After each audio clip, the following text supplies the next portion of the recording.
Dane Rose here, and I want to talk about chronic fatigue and look at it from a couple of different angles.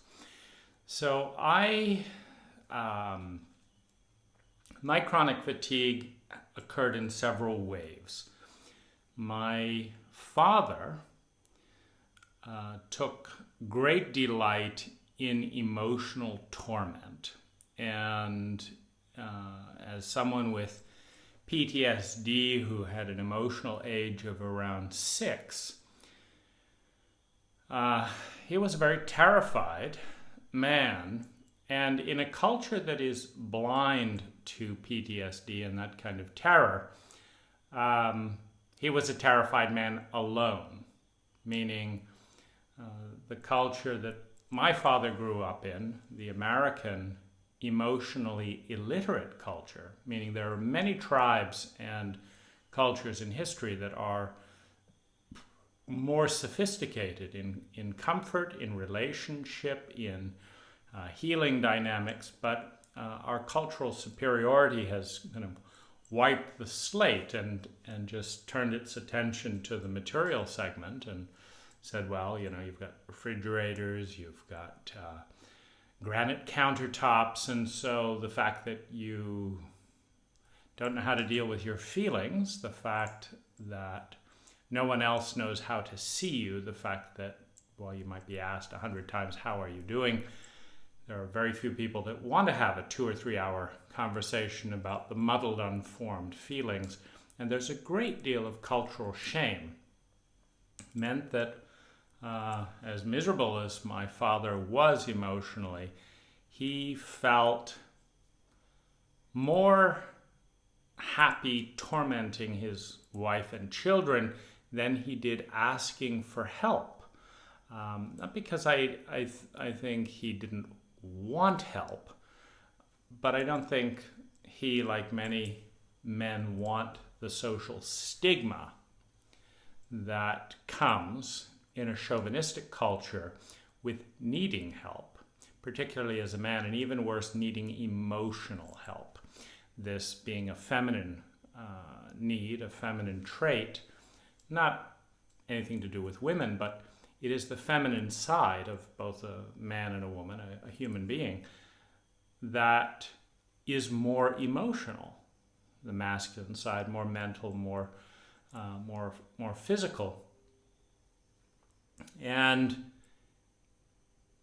the chauvinism that often expresses itself towards women is actually deeper than that. It's a chauvinism that says that femininity is less mature, less desirable, less important, less valuable, less sophisticated than masculinity. That someone who demonstrates no feeling but has a little bit of wit, that has a superiority or a confidence or a facility with thinking, is automatically superior than someone with an amazing presence.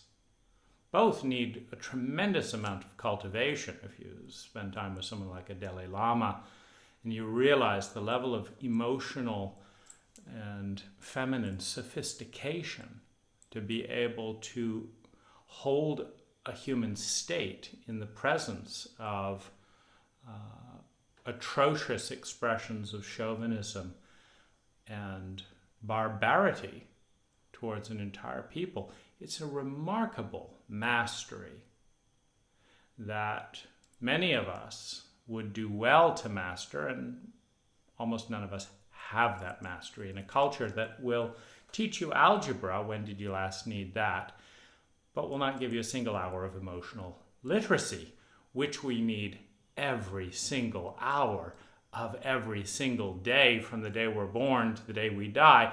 Let's not study that. Let's study algebra. It's like, where do we get these dumb ideas? And unfortunately, we're too dumb emotionally. You see, the dumbing down has happened over so many centuries that it is a dumb idea that an emotion could pick up.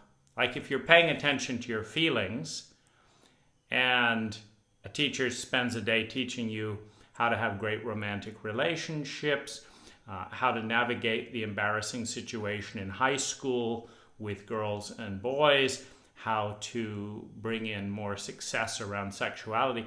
You teach a few days of that, and you've got a rapt class, with a class with rapt attention, enjoying themselves, growing rapidly, having healthier social lives, etc., etc.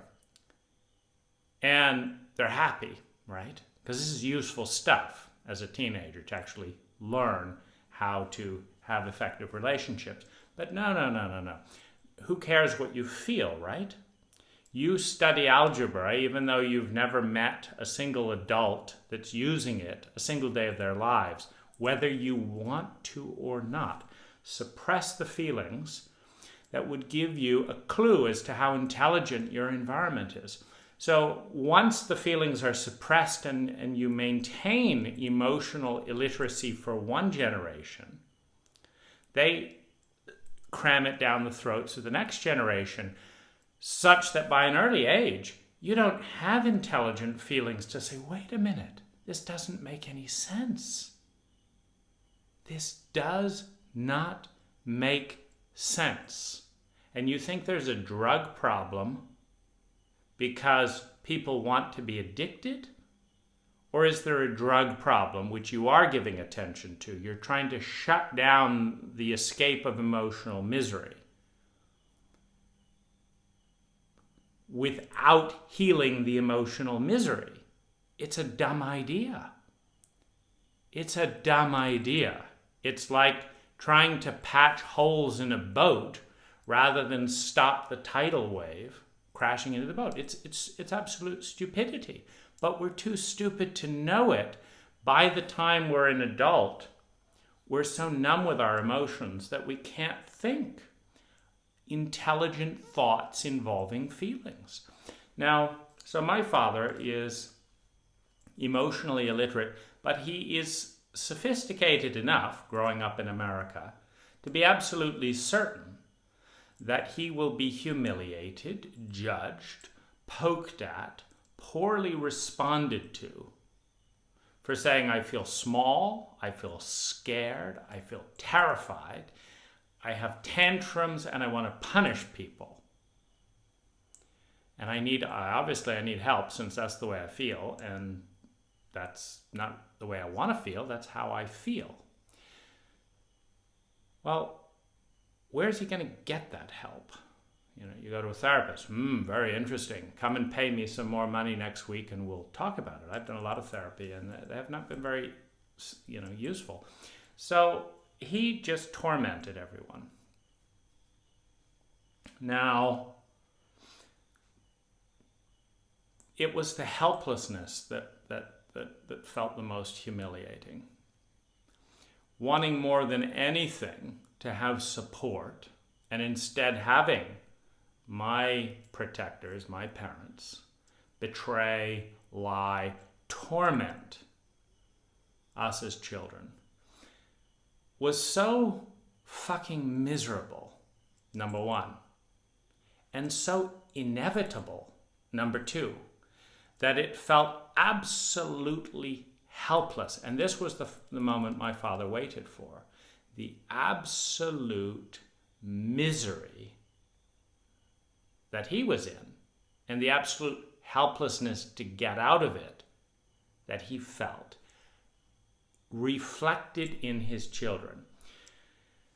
So when I would have a tantrum and break down and say, I can't do it, and there's no way to win, this was his great satisfaction. And then he would abandon me.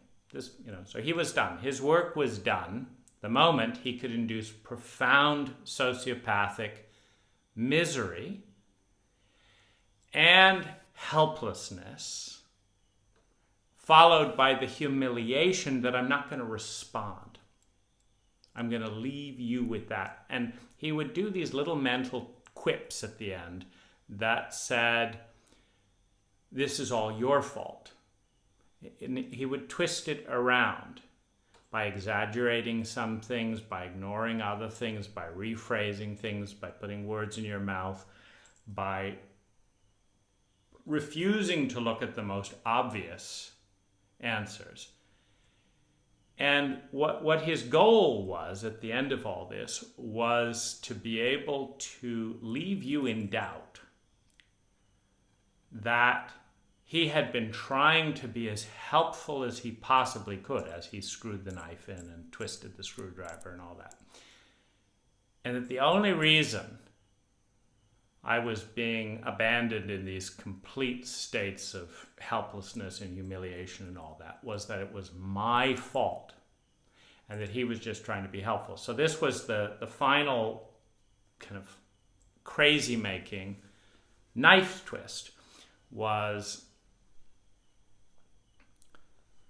to retell the story at the very end so that no one could possibly win, and that he looked great, and that you seemed to be asking for the very misery you wanted nothing more to get out of. So this was, of course, absolutely crazy-making, infuriating, maddening, the fucking bastard.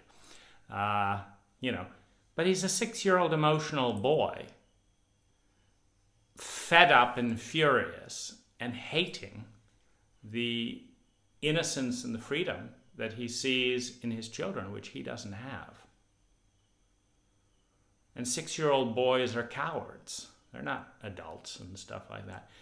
And he'd had a coward for a father. He had a grandfather in the Second World War who came back in PTSD and addiction and couldn't cope and all that. And every time he'd try and get an attention, he'd be hit and beat to a point where, he had PTSD by the time he was a teenager.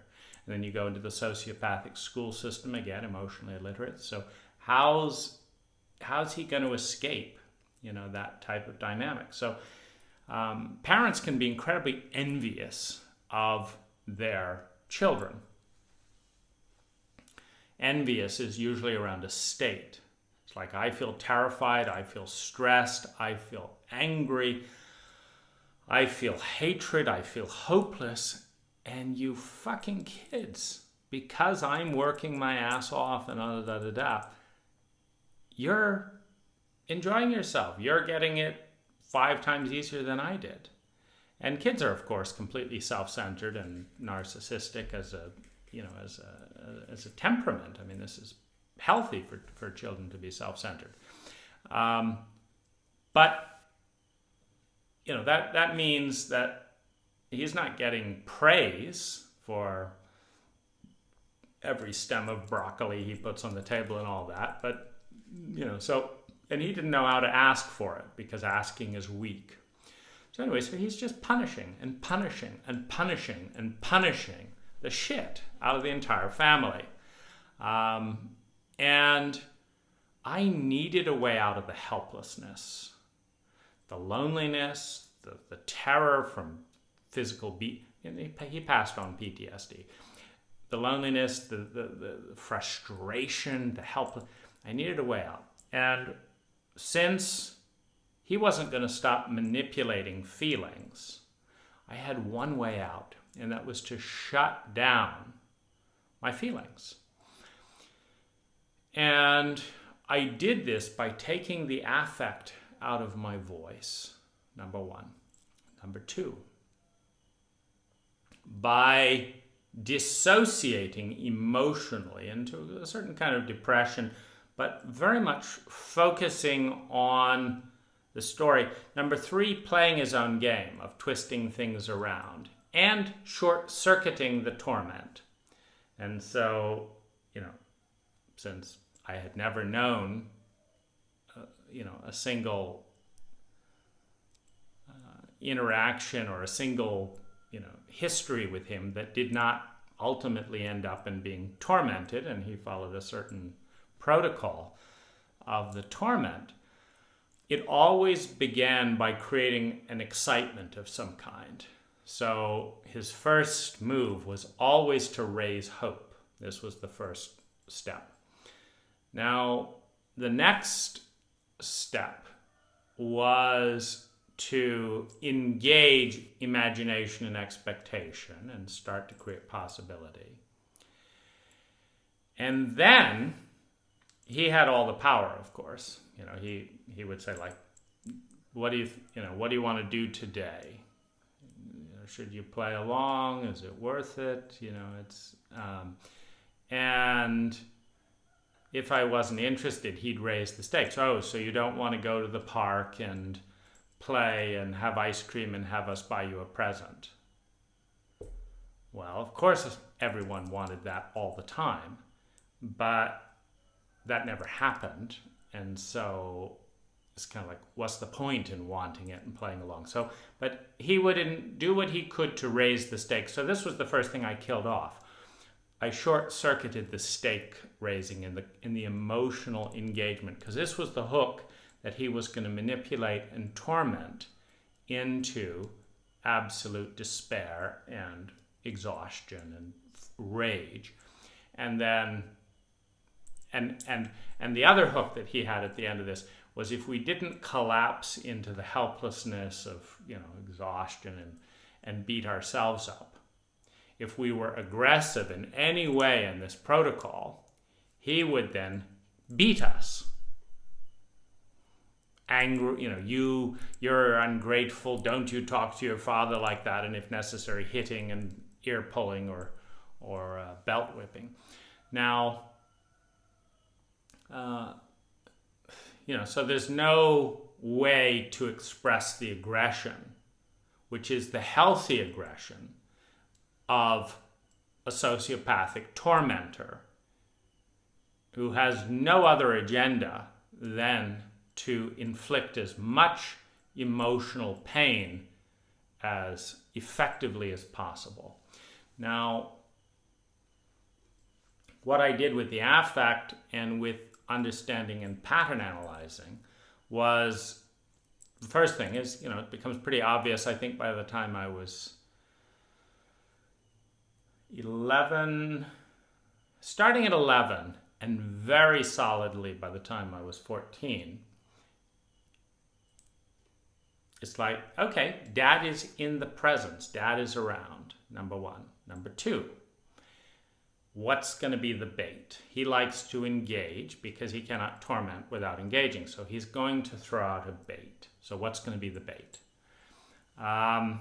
And so the first thing was to short circuit the up, because part of what makes the torment so effective is that roller coaster dynamic of, let's get you up to your highest point, and then when you're way up there and are almost kind of giddy with excitement, let's plunge you down into despair, and then maybe do a couple of passes, maybe, but it's just much more dramatic, the whole collapse of hope and all that. So looking for the bait was the key intercept, and so and all of this is what I want to suggest is that chronic fatigue is the turning of one's own energy towards oneself, is the use of control and will to turn healthy flowing energy, like imagine a river flowing through healthily. It takes no energy at all. It's very alive. If you were just a hollow core with a wild river flowing through, and every moment, 500 gallons just flow through and no resistance. It takes zero energy. It's very enlivening. So there's plenty of energy. It doesn't take any effort to slow that current down, to manipulate it, to whatever. Now, what the culture does is it splices up all kinds of energy and says, this is appropriate, this is inappropriate, this is mature, this is immature, this is good, this is bad, this is successful, this is failure. So there's this endless, and then they don't even add up. You have things like the the bad boy is the sexy one, but he's bad. So you want sex, but you want to be good, well, you're out of luck. So there's all these overlaps that are different systems. Be nice, but don't be one of those nice boys. Be helpful, but be ruthless and, make the sale. And, so there's all these different programs then. And so the whole thing is a mishmash. And so it takes this rapid current of easy flowing energy, it divides it up by at least 500 different slices. And then it takes at least half of the energy, or a good 40% of it, and says you've got to suppress and resist this energy. So now you're using good energy to resist what is called bad energy. And when you have exhaustion and chronic fatigue with very little flow and energy coming through, what you're dealing with is a system that is so bottled down with, I'll get in trouble if I do this, I'm a bad person if I do this, I'll get beaten up and killed if I do this, God will punish me if I do this, I'm not a good husband if I do this, I'm not a good football player if I do this, I'm not a star employee if I do this.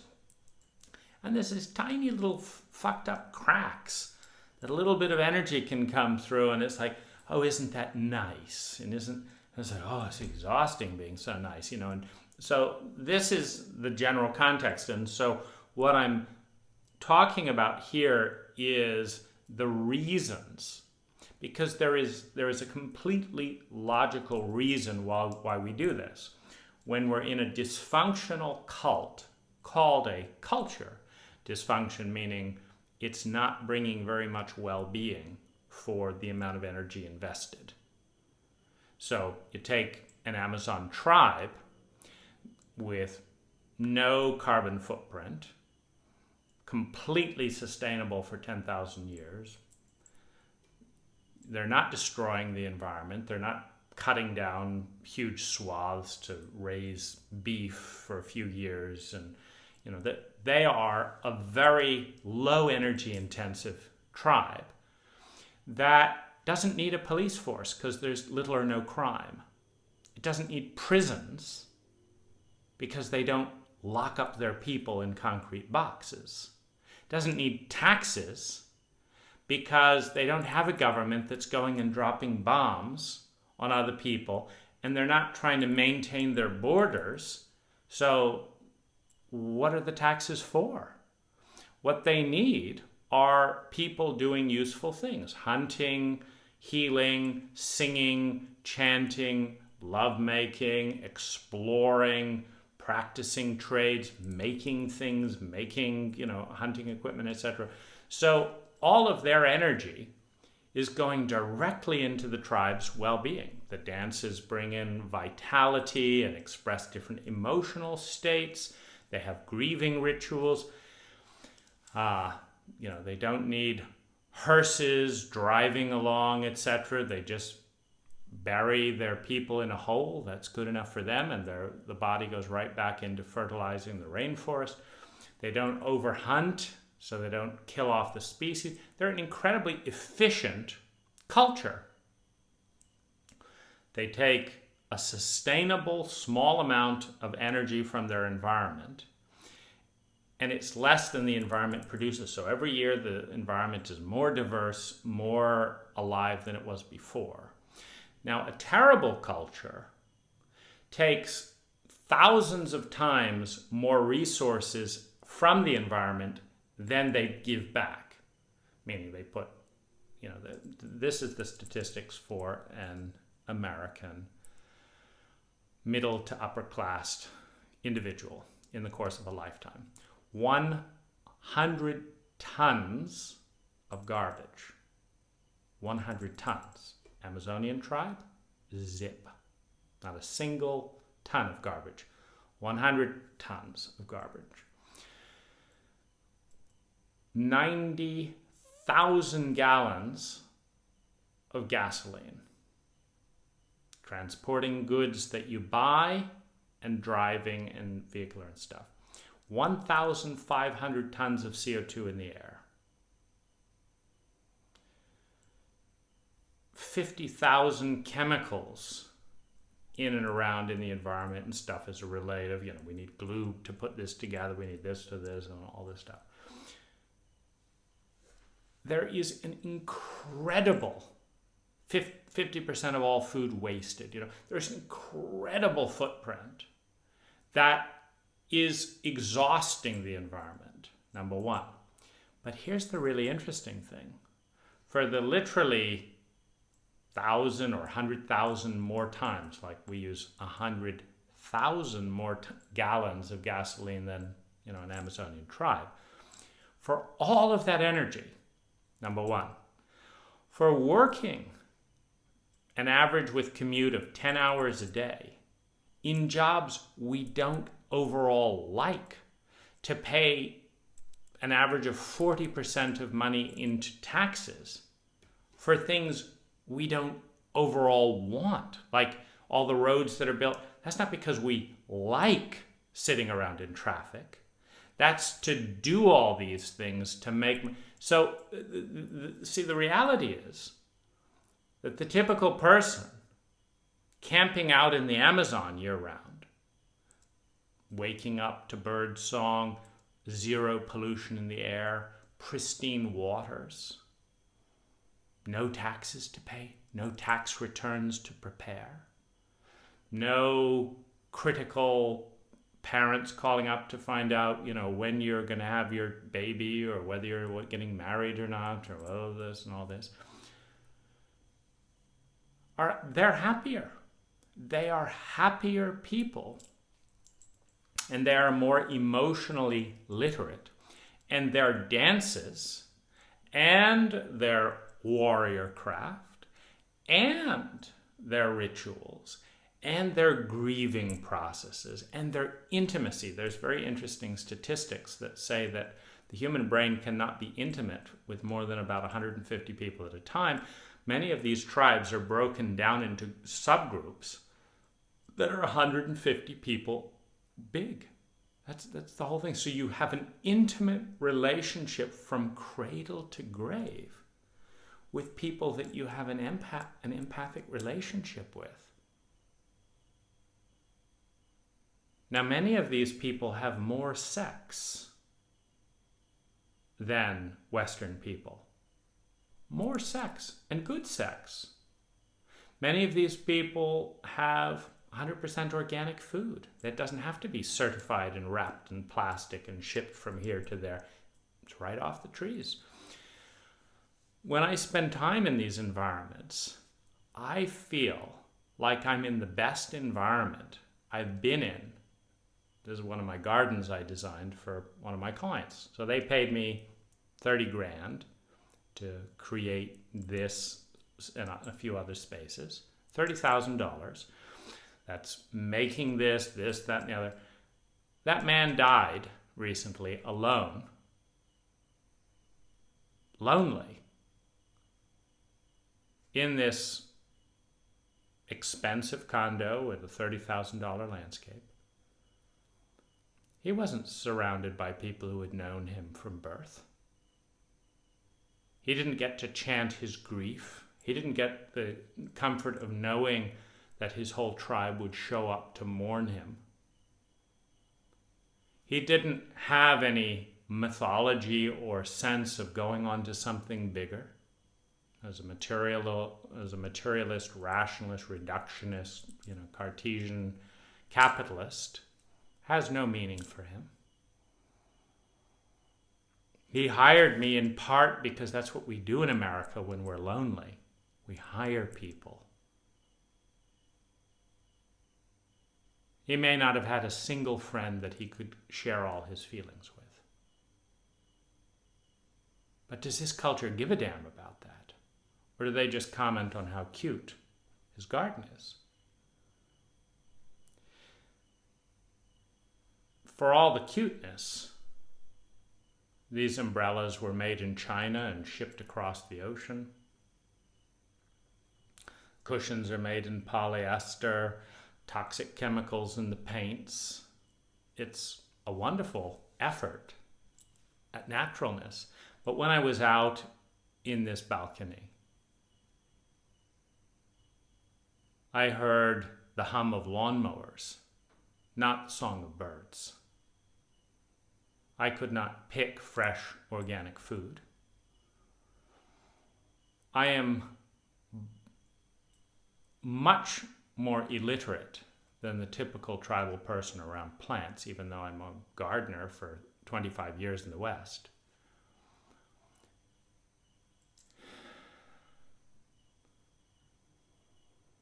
I rely on words as my primary mode of communication. And unlike a tribe, I'm talking to a camera.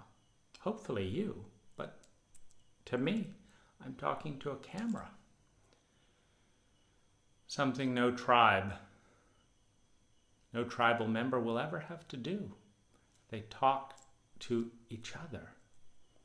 Then there's the transcendent. Most tribes will have transcendent experience through plant-based medicine that in our wisdom in the United States, we've turned into Schedule I drugs, in which we'll haul you off and pay $100,000 a year to lock you up in a box if you eat a mushroom. Can't have people eating mushrooms. They might have visions. Can't have people having visions. They might get ideas. They might think, yeah, I don't really want to serve in Vietnam. I don't really want to kill 500,000 innocent Iraqis. You see, these tribes are not in those binds to begin with. Because no one says in any of those tribes, let's go off in a country that's so far away, we've never been there, and let's go and kill 500,000 of their citizens because we're afraid of weapons of mass destruction. We're afraid of mass destruction, so let's kill 500,000 people. See, they're not in that bind, and they didn't have to pay for it, and they don't have to wrestle with it, and they don't have to wrestle with skewed senses of history and all that. A tribal member is spending every hour of every day in partnering with the tribe to do useful things related to tribal well-being. Do they have a sense of purpose? Do they have a sense of meaning? Do they have a sense of intimacy? Do they have a healthy sexuality? Are they creating more happiness per unit of energy invested than any cult or culture in the West? If that's not how you evaluate a culture, what is? Because we've gotten this backwards. What we think is a sophisticated culture is how tedious and how complicated we can make the journey from us needing our basic needs to fulfilling them. So, tribe in the Amazon feels lust for a member of the opposite sex. Might be a day or two's ritual of mating, or some of them are polyamorous, or, and done. They don't have to go on Craigslist. They don't have to make conversation. It's pretty direct. They want to sleep. You think any of them are having sleeping pills? Oh, I can't get to sleep. I'm worried about what the boss says in this. No, they're sleeping like babies. Are they getting mental, emotional diseases at the rate that we are? Not likely. Repressed angers and all this from this. Are they being raised in states of PTSD? No. So if we look at a cult's metric of value, I think the most intelligent metric, and do think about this, since that's just about the only thing we do well in the West is thinking and producing things, many of which we don't need. Do think about it. What is the measure of a cult? A cult is just something that is done rationally or otherwise that maintains a status quo.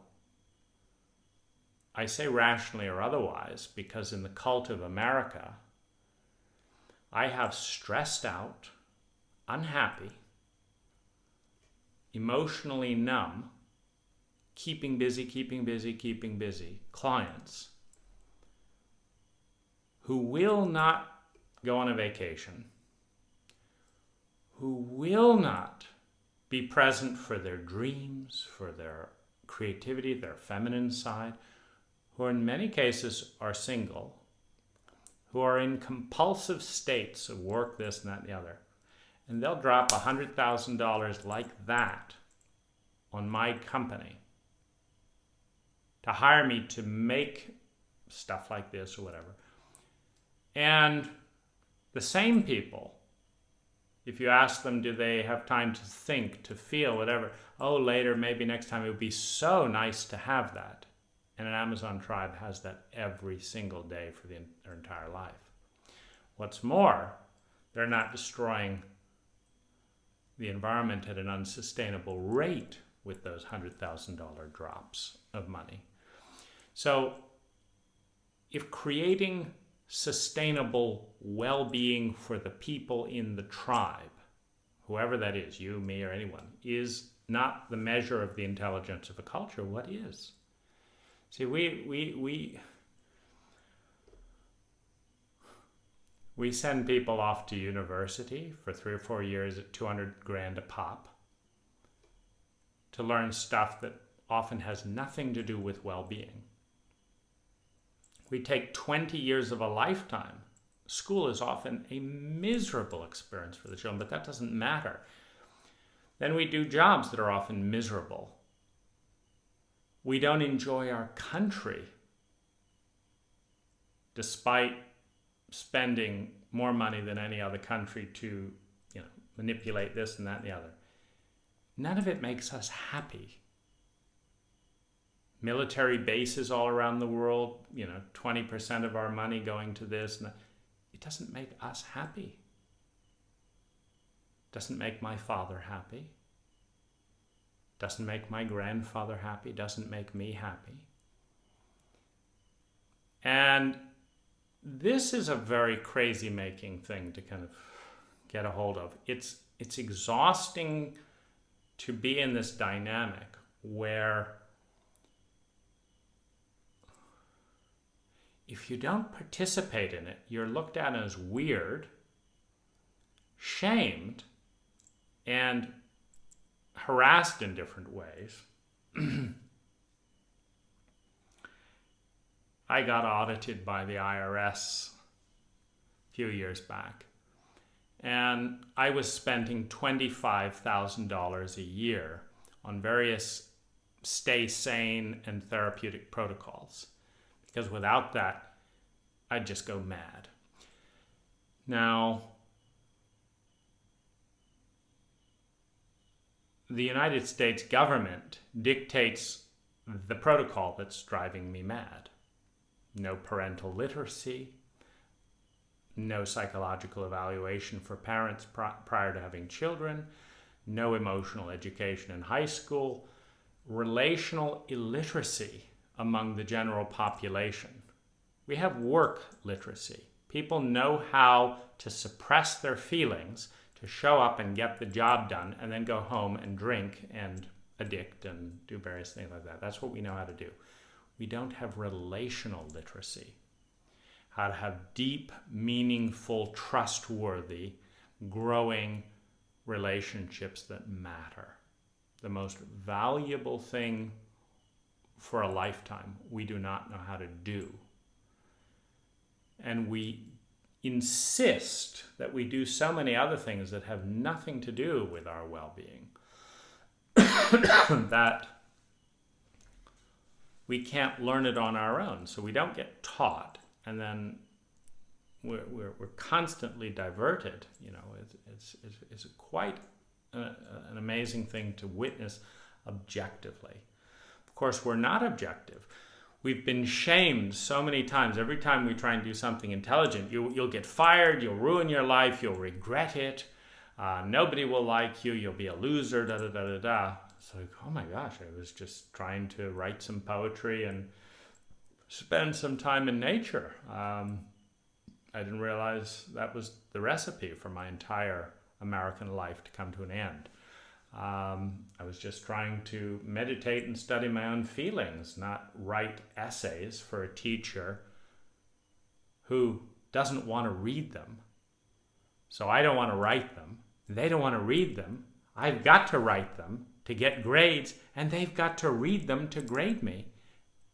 And no one else ever sees it. It's a complete waste of time. So there's all this crazy making stuff. So this alone, just trying to think through this convoluted of a culture, is a lot of work.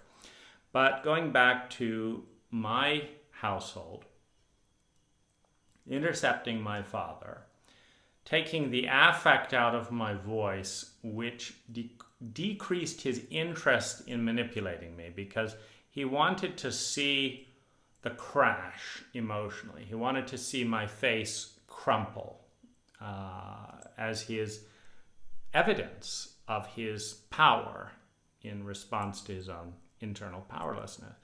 So taking the affect out of my face and my voice meant he didn't get to watch that. So that was irritating for me. He started turning his attention to my younger siblings. Now, the other thing was a formality. Once I was very clear that every single interaction ended up with him wanting something, and usually the sub-agenda was he wanted to see me miserable and feeling helpless. Reducing the transaction to the minimum common denominator, he would approach or enter the space in some way. I stopped engaging with him. So then he would have to approach me. And since I didn't want to engage with him, and since he always had a motive, the obvious question was, and then I started calling him by name to decrease the personal relationship. So I would say, Michael, what do you want? He'd say, what do you mean, what do I want? Well, you're approaching. What do you want? If you don't want anything, I do not want anything with you, so go away. If you want something, what is it? Now, then he has to lead, which makes it hard because he usually pulls something out and then starts manipulating it. So by asking him, okay, what do you want? Okay, you want X, Y, Z. Why do you want it? You want to spend some time with me. Why? Why do you want to spend time with me? Well, I'm your father, so why do you want to spend time with me? So this transparency was uncomfortable for him. And a lot of his requests had no logic unless he wanted to torment me. And he didn't want to admit, because that was the biggest torment of all, was pretending to be helpful. He never wanted to admit that his number one goal was to make your life misery. And if he would say that, then because he's talking about how great he is, his hypocrisy could be challenged, right? So you're a hypocrite. Why are you talking about how great you are when you're coming to me over and over again to torment me? And so he didn't want to reveal that. So he couldn't get very far. And so this just neutralized things. But I studied to become emotionally neutral in that environment. Now, this took energy to suppress feelings. It took feelings to suppress feelings. So this is the first formation of the chronic fatigue, because I'm spending emotional energy to fight my own expression of emotions. This is kind of number one. Number two, I'm spending energy to resist things that I want the most, because every parent knows how to bait their children. Every child wants and needs the same thing. Every child needs survival needs. Every child needs security. These are Maslow's hierarchy of needs. Every child needs love and belonging. Now, and then every child needs esteem, which initially comes from mirroring of being praised by others. So these are absolute needs of every human being. Every healthy human being has these needs met. They have to be met by the environment. They don't just magically appear. And the parent is the primary source. So a parent can bait with those needs. The promise is, if you engage with me, you'll get more of your needs met. And then the setup is you engage, and then you have the parent's needs dumped on you and manipulated in such a way that your needs go down, and they go down even worse if you complain about it. And so this tears the self apart, because, for example, if a parent does something shitty and you complain about it, now you're not fighting your feelings. It feels shitty, so you say it's shitty, it's done, right? No fighting needed. I feel shitty, I say this is shitty. No resistance, no energy block. But in an unhealthy environment of communication control, I say it's shitty.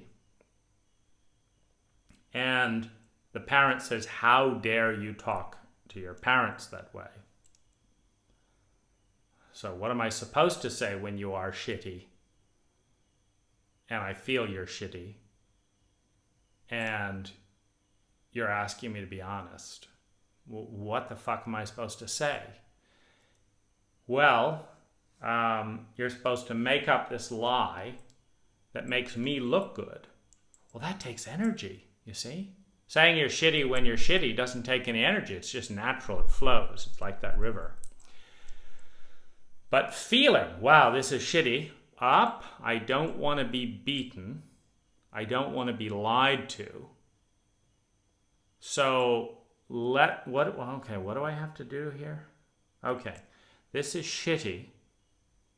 But in order to avoid more shit, I have to pretend that this is wonderful, because that's what my abuser wants to have as the public narrative, so that they can feel good about themselves being assholes, because it discharges their hatred and their buildup of hostility and their resentment and envy at their child, but it also makes them feel great. So this creates flow for them.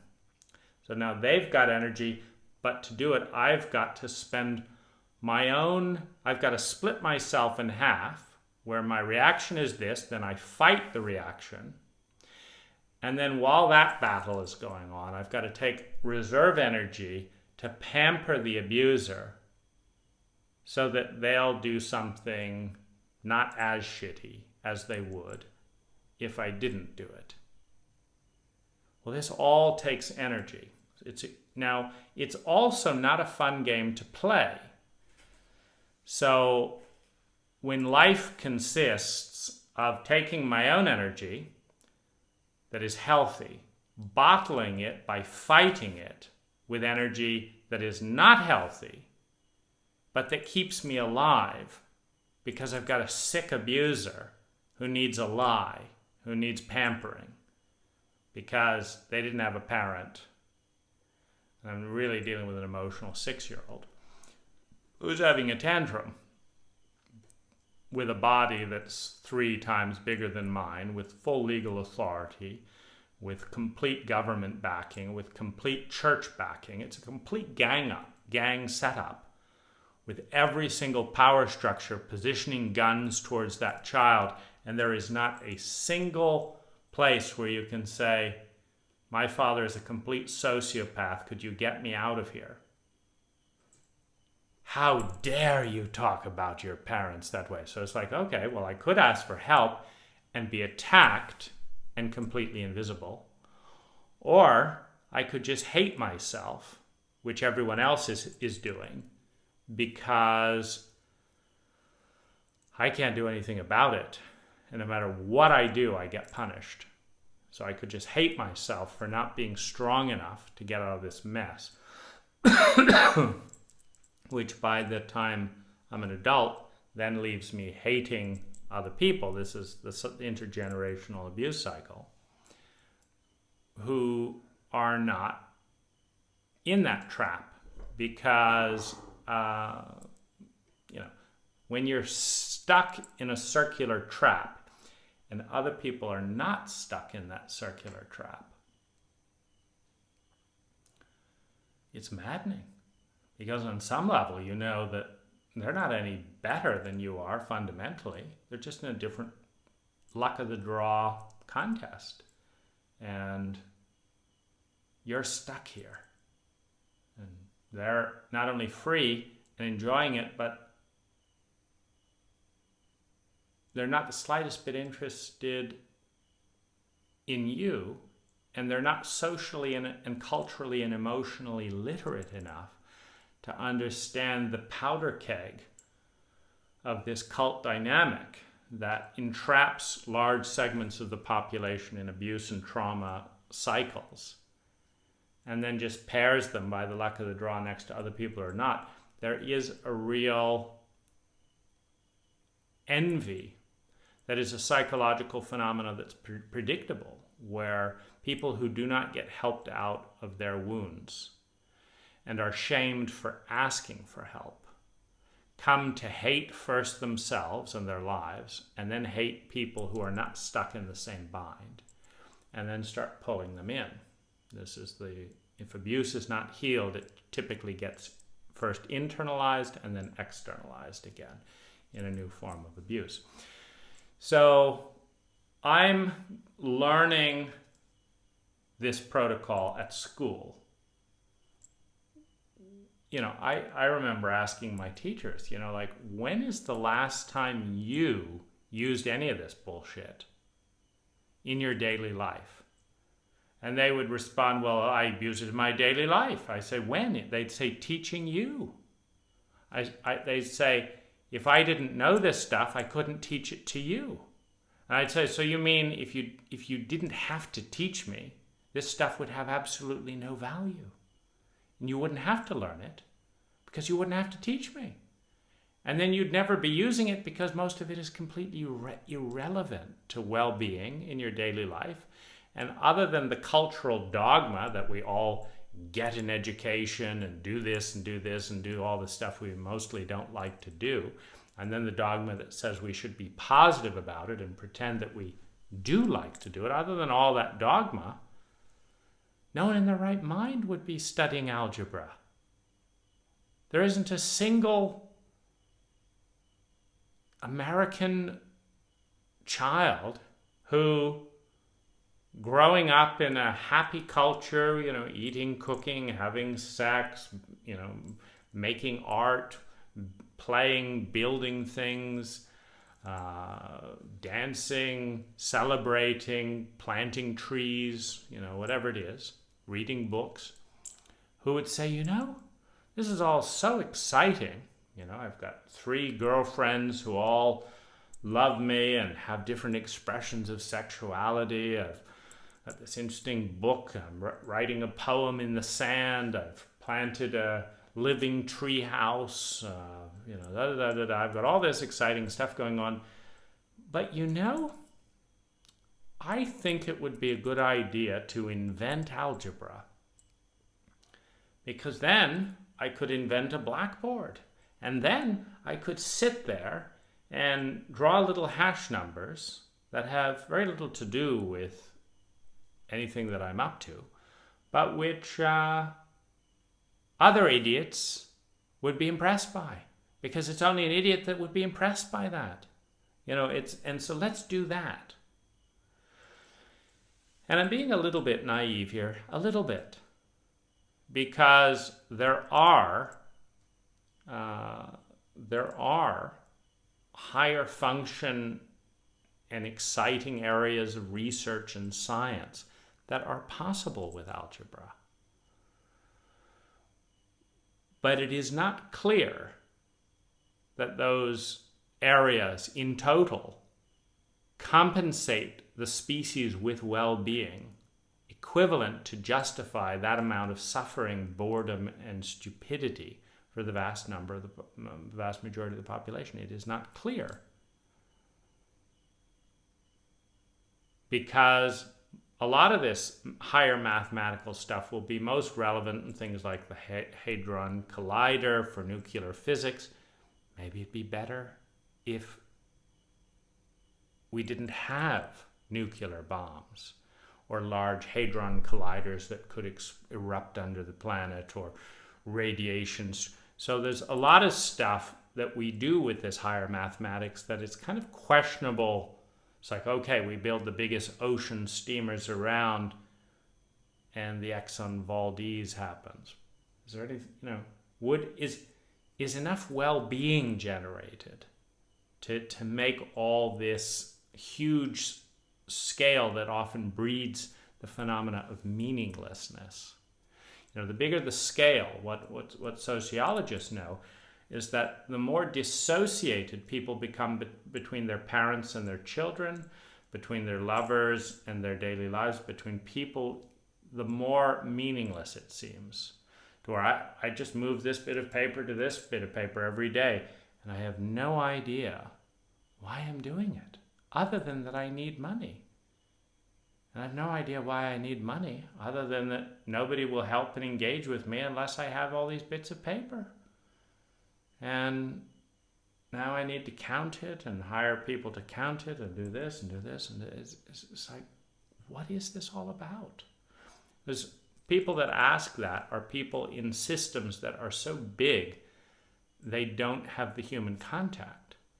Now, people who do algebra may think this is a great thing because we've improved this abstract efficiency factor by 20%, which means that 20% more useless things we don't need are being produced for the whole system.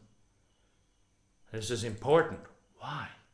Why is it more important than knowing the people in your tribe and having people to grieve your death and celebrate your birth and honor your initiation into manhood and your ritual of lovemaking? And why is that more important? To us as an individual. Oh, to the species, aren't we important because we've built this skyscraper? Well, why is that so important? Well, look at the view. Of what? Of nature. Well, the view's even better in the Amazon. You don't have to look at the view. You are in the view. And you don't have to pay for a penthouse that is above all the other bullshit so that you can look at nature. You're in nature.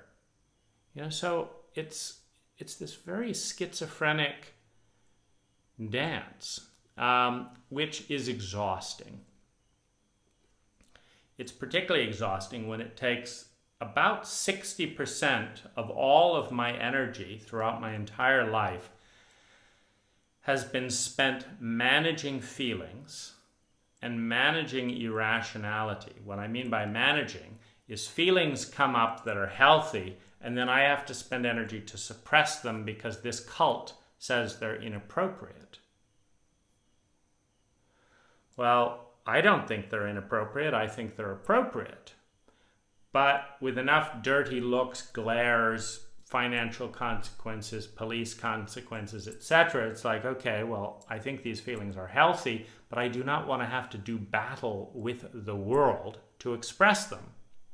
So rather than do battle with the world, meaning the cult around me, I will not complain that I have emotionally illiterate parents, even though it's an enormous complaint, in an emotionally illiterate culture. Why? Because my clients don't want to listen to it, and my clients won't pay me the little bits of paper, and the girl that wants to have sex doesn't want to listen to it, and for that matter, the guy that wants to watch football doesn't want to listen to it. And so I will just say nothing as a way of not having as much conflict, which doesn't go anywhere in an emotionally illiterate culture. So you can just kind of see the exhaustion and just go, oh my gosh, It's like, oh my goodness, oh. And then this is so, so tiring. It's like, I'm going to have to pick me up. So then what do we need? A stimulant, sugar. We need this. Well, then sugar weakens, gives a little rush of energy, and then it's like, oh my God, I can't do it. But I got to do this to pay the rent, and I've got to pay the rent so that I'll have the house with the phone line so that I can answer the calls I don't want to be answering, so I can do this and do this. The whole thing is fucking exhausting. And then there's the cultural facade that says, well, you should be positive and upbeat. I was like, oh my gosh, I feel so exhausted. How much energy is it going to take to pretend to be positive and upbeat? Oh, I can't manage that right now. Better have another drink. Better ever lie down. Maybe I can veg out and forget about it if I just watch some TV that is so terrible that I just wake up 3 or 4 hours later and wonder what happened. Maybe that could get me through. Oh, it's 3 a.m. Oh gosh, and I gotta get up at 7. Oh my gosh, I better get up at 5 because I don't want to sit in traffic for 3 hours. Oh gosh, I don't want to get up at 5. I don't want to go to that office. I don't want to sit in the traffic. Oh my goodness. And then this is all for what? This is all so that I can participate in a culture that's greatest achievement is a cosmology that begins with a fantasy that 5 to 15 billion years ago, for no reason at all, this little bit smaller than a pea just went pop. And then for absolutely random and crazy reasons, that little pop called the Big Bang, for no reason at all, from nothing to everything, just kept evolving randomly, and that there's absolutely no purpose in any of this. We might as well shoot each other up or kill each other, whatever. It's just completely random. At the end, it just disappears into meaninglessness, and it just goes on for all eternity in complete meaninglessness. This is the greatest accomplishment in Cartesian Western materialistic thinking, and that this is it. We're doing all this for absolutely no reason, including thinking that there is no reason. We're thinking that there is no reason for absolutely no reason. It's like, wow, that's motivational, isn't it? I should really work harder at exhausting myself for absolutely no reason. And by the way, my consciousness, which I think is me, and I think it's real, is not. It's an illusion. An illusion that something that is eluded is having. Something that eludes me is having an illusion that doesn't really exist and that has no meaning. And the scientific paradigm that presents this great cosmology of a meaningful life has no meaning at all either. It's just an illusion in some scientist's mind who doesn't really have a mind because consciousness doesn't really exist. And so who knows why they're so passionate about pointing out that what they're pointing out doesn't even exist. I mean, get a life. So there's a lot of division, and then the next wave of absolute suppression and exhaustion was watching my siblings be tormented, because I was aware of the dynamic enough to be able to get out of it, as you just saw, by shutting off affect, then putting a lock on my door, then refusing to engage with the rest of the household unless it was in a very clear transactional way, since the only primary reason my father wanted to have transactions or interactions was to torment, and he was committed to denying that reality. I became the hardest person to torment, and so he just moved on to my 4 younger siblings. driving them mildly insane. 2 of them want to commit suicide on a regular basis. In fact, 3 of them. And the other one's addicted to manage the pain. And my father, who just died, calls this unconditional love. It's the last twist. You know, I confronted him about all this. And in the last knife twist, he said, "I have loved you unconditionally." Meaning, in your strange, fucked up world, you've been tormented, you've been beaten, you've been da-da-da-da-da, you're lived in terror and misery and blah, blah, blah, blah, blah. But in my reality, which is the only reality that counts, I've loved you unconditionally. That's how great I am. It's not even the conditional love, which is that I loved you on condition that you're my son. No, no, no. I loved you as much as Adolf Hitler, unconditionally. You could have been whatever you did and said, all your horrible traits, you know, I loved you. Unconditional love means that. You don't love someone unconditionally. If you do love unconditionally, you love everyone the same. Because to say that I love you on condition that you behave this way is a condition, on condition that you are this person is a condition, on condition that you are born is a condition. You know, so if unconditional love is a state in which you accept and embrace and love everything equally, all the time, because if it's on condition that it's a Wednesday when I'm in a good mood, that's a pretty big condition for unconditional love. So my father, of course, you know, loved unconditionally, and couldn't even die with an apology. You know, had to die the same 6-year-old boy. I don't fault him, but I question the intelligence of a culture that produces many fathers like him when he was born with the potential to be an amazing human being, and might have been a lot more amazing if he was born into an Amazonian tribe rather than into an American family. Now, there is in this moment resistance to saying this. This is awfully negative. It's awfully un-American. Yes and no. Americans like to say whatever they think and bitch and moan about a lot of things. So I guess I'm being quite American in that sense. But this is not a popular conversation. But I believe it is one of the most important ones. But I do not anticipate to ever receive $1 for it, which we are told is the ultimate indicator of success.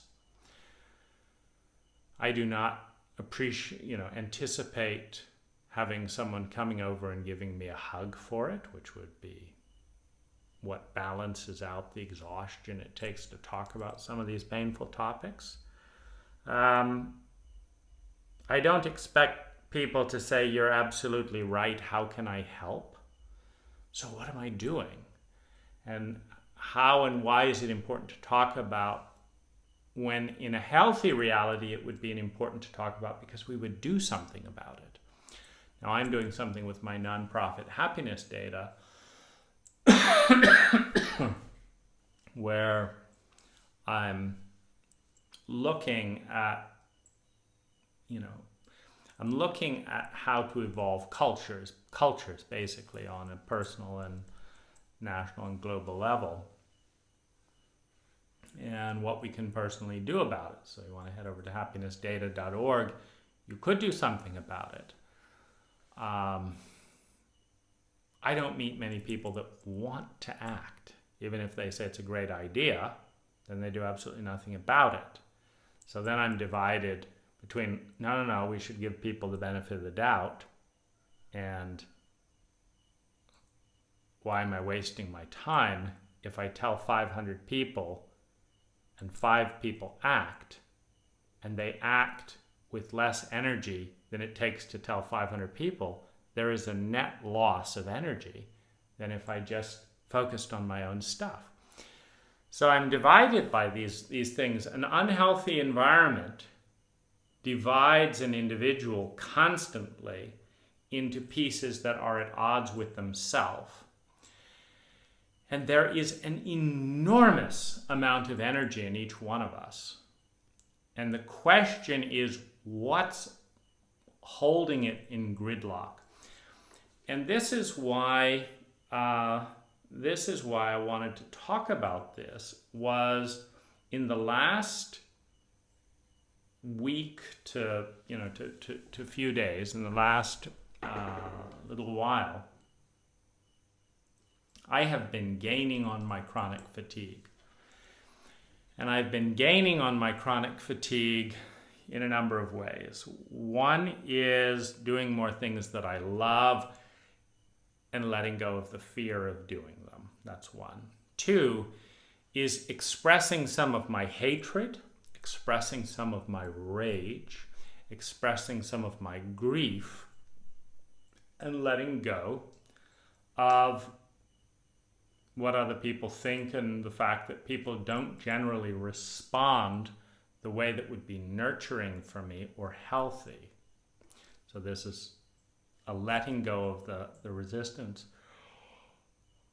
I've been playing, I've been singing, I've been painting, I've been dancing, I've been jumping around, and I've been following impulse, and I've been articulating everything I hate and loathe about the culture, about my parents, about my therapists, about the IRS, about America, whatever it is that's pissing me off, just letting it out.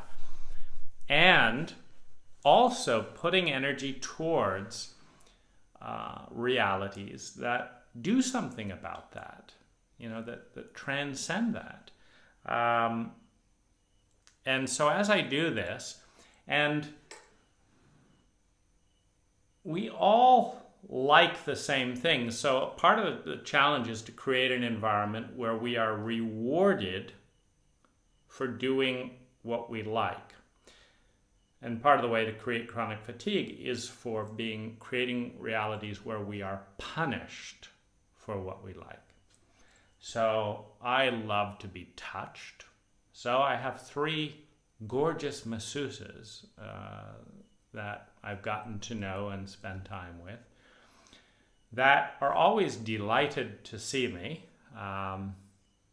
if for financial reasons other than anything else, but it's a mix because we have social relationships as well. So that's fun. I love spending time playing with my sweetheart, and that's fun. I love painting, and that's fun. And the stuff that I don't like, I'm letting go of. And a big source of energy that I've been finding in chronic fatigue is secret holding. So the Human Awareness Institute is an organization that I hired to help me with relationship and stuff. There's a whole bunch of shit that went down there that was not healthy or in my interest, or for that matter in anyone's interest, and they wanted to keep it secret. Well, it frees up energy to not keep it secret, to not cooperate with the abuser, be that a parent, a government, etc. And I guess break the shell of silence and individuality that we all learn in abusive environments, that we have to protect the abuser, whether it's the government or the power or the church. The church is raping your son or your daughter. The Catholic ministers are pretty good at it. And you tell them about it, and now you're the enemy because you're threatening the church, as opposed to their own priests are the enemy that they're going to clean up immediately. So, they'll pay you off for your silence as opposed to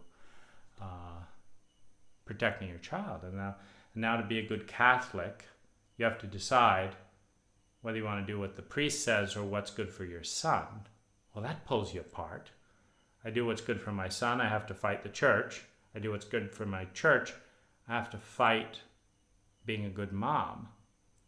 That's divided you. An unhealthy environment will divide the individuals in the environment in so many ways and pit them against each other that the massive amount of energies that we're all born with become exhausted and ultimately, collapse in chronic fatigue by fighting themselves. This is when the survival instincts in an unhealthy culture are pitted against the healthy self-expression of a healthy individual in order to survive in an unhealthy environment. These energies can cancel each other's out like a tug of war, with 5,000 people pulling this way and 5,000 people pulling this way. You've got an incredible amount of energy spent going absolutely nowhere. And it's depressing to go nowhere, so that exhausts the energy even more. I'm not going anywhere. I'm just, should I do this or should I do this? If I do this, people will punish me. If I do this, it's miserable and I don't agree with it. So should I be miserable and do something I don't agree with, or should I and get punished, or should I do something? So what do I do? It's important, I think, to challenge the environment, to realize that if you're in that dynamic, it has nothing to do with you. Amazonian tribal members are not in this dilemma until we show up and say, if you give us your daughter, we'll give you some whiskey and some gold, and then we'll take them off into a prostitution and you'll have social status in your tribe. It takes a sick individual, a sick culture to proposition someone with these things, you see? It takes a sick culture and a sick individual within that culture to make a proposition that splits the individual. So when one of our famous actors recently apologized to fellow actors because he's homosexual, and he would give parts to one actor for letting him fondle the genitals of that actor's son, who is underage. You're splitting the psyche. I want to be famous in a cult that honors fame over integrity. I want to have money when money is the ultimate god in a sick culture. And I want to have a chance to practice my acting skills. 3 reasonably, okay, I understand why you want that. But there's just one price. You have to sacrifice. Here, you can have them, but here's my price. You have to sacrifice the dignity, the innocence, and the well-being of your son, then you can have them. You see, it is only a sick individual who was obviously raised in a sick environment that makes that proposition in the first place. And so if we can, first of all, give back the grief and the anger, the sadness of being raised in a culture that asks us to sacrifice our inner innocence, our inner integrity, our honor for everything beautiful, to pay tribute to an environment that is so unhealthy that the price of entrance is to split oneself in half and then spend half of your energy fighting the other half. This is a maddening situation. It's anything but evolved. And no amount of rocketry, cars, granite countertops fancy gardens, homes, yachts, or anything else, and no amount of drugs. You see, because they wear off. No amount of drugs can mask that amount of pain. When we can feel the pain, when we can grieve the pain, when we can own that it is not ours, we are feeling it as a symptom of our environment, that our hearts are designed to be scientific measures of how healthy and how sick our environment is. And that the suppressed numbness, the grief, the horror, the shame is a reading on a scientific instrument that says I'm in a culture of horror, that produces horror, that rewards horror, and that numbs horror as it gets perpetuated from one generation to the next. And it's not the babies coming in who have any responsibility or much chance of escaping the cycle. We have to turn our anger and aggression from ourselves to the vehicles that teach such horror. We have to turn the aggression outwards to challenge the power structures that sustain the status quo. Challenge them in what way? To demonstrate their competency by using the scientific method, which has been crammed down our throats, so we might as well use it. It's a good method. But let's be scientific about science. Let's be honest with the fact that science's only value to a human being is to the degree science can increase the quality of life, which includes mental life for every thinking consciousness, emotional life for every feeling consciousness, and physical life for every physical consciousness. We are conscious of thoughts, feelings, and bodies. Science is useful to a human being to the degree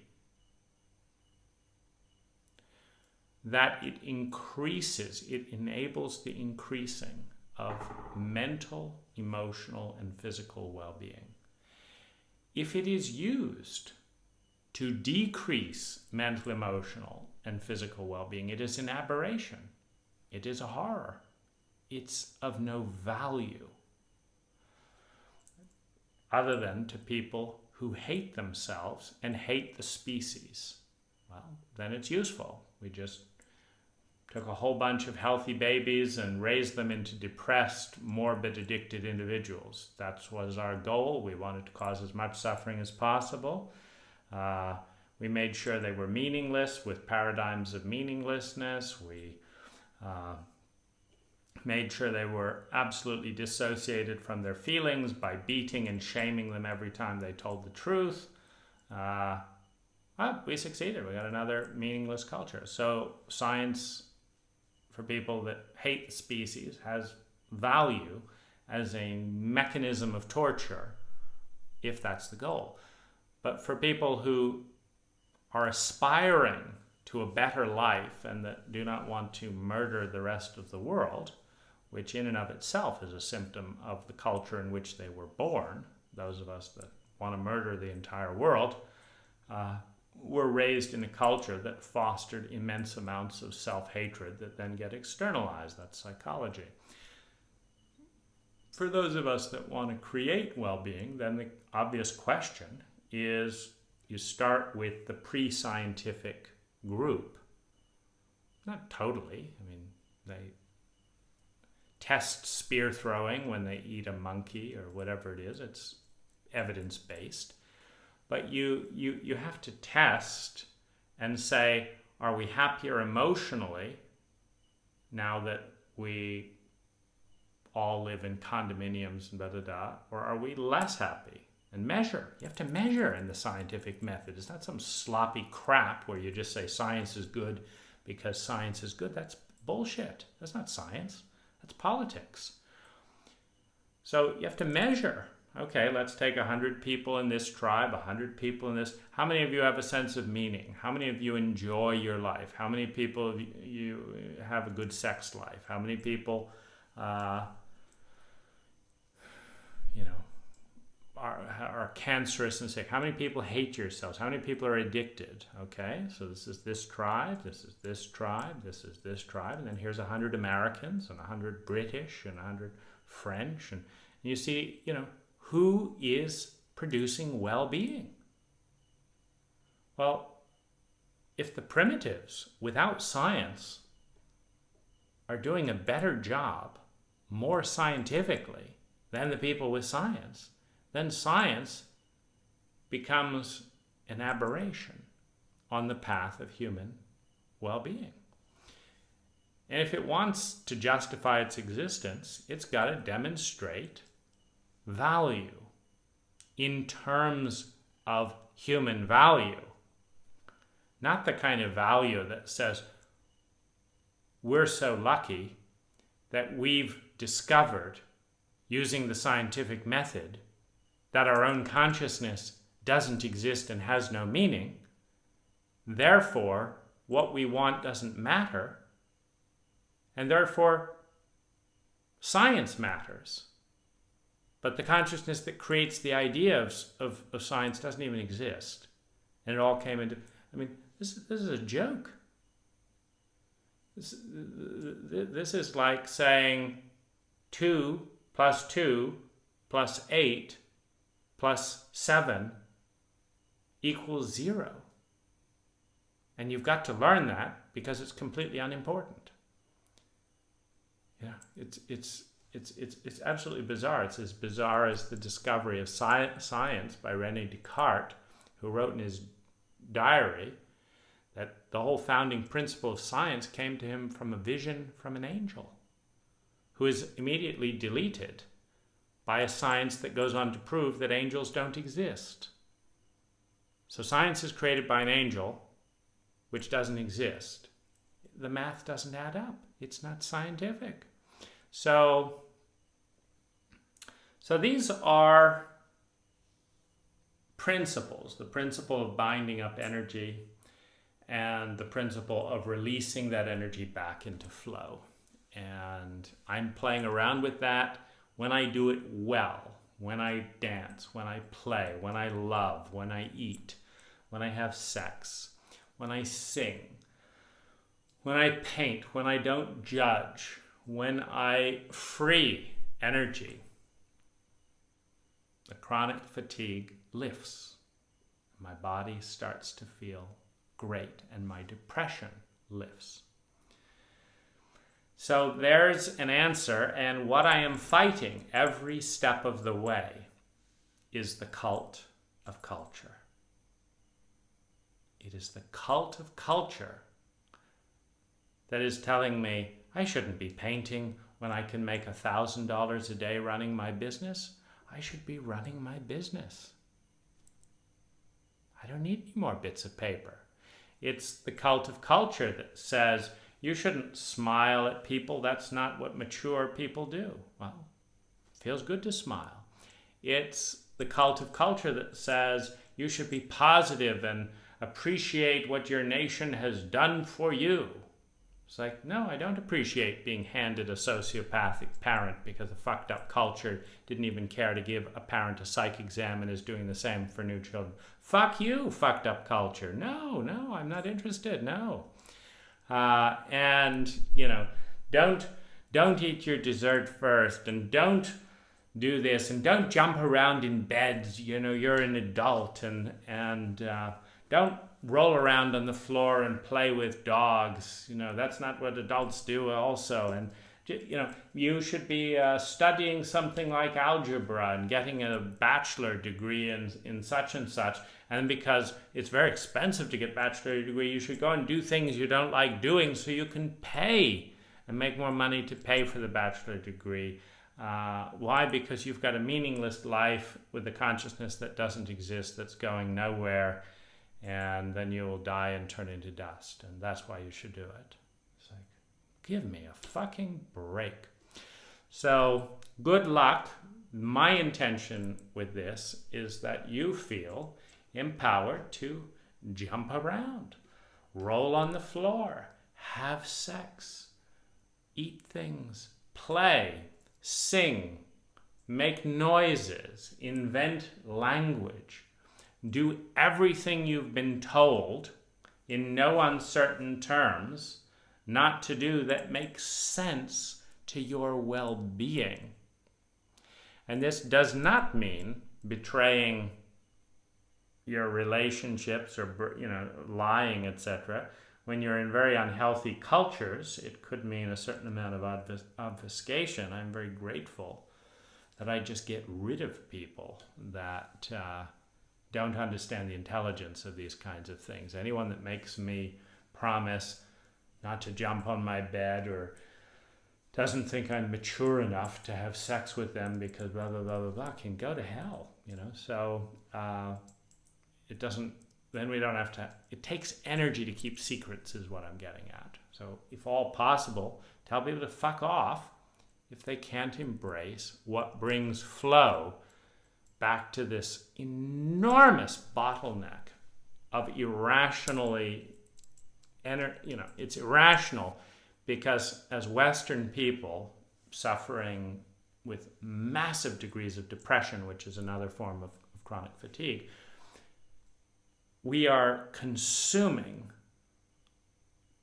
1,000 times more than basic primitive people that are not in depression, which means that we're taking 1,000 times more resources and then turning them all against each other inside and not enjoying it at all, and forcing ourselves to get through the day while burning through resources of 1,000 times the rate of someone who's enjoying wandering around looking at trees. So this is absurd, absolute absurdity. Frankly, I think it's a good lesson, if we can possibly manage it, to get ourselves to a rainforest tribe where everything will have immense meaning. You do this because you don't want to be eaten by mosquitoes. You run because you need to hunt something and eat. You're not going to be obese in that kind of an environment. You don't have to worry about chemicals. You fuck what the boss has to say. You don't have to pay taxes. And you might even discover civilization that matters. So good luck, and thanks for watching.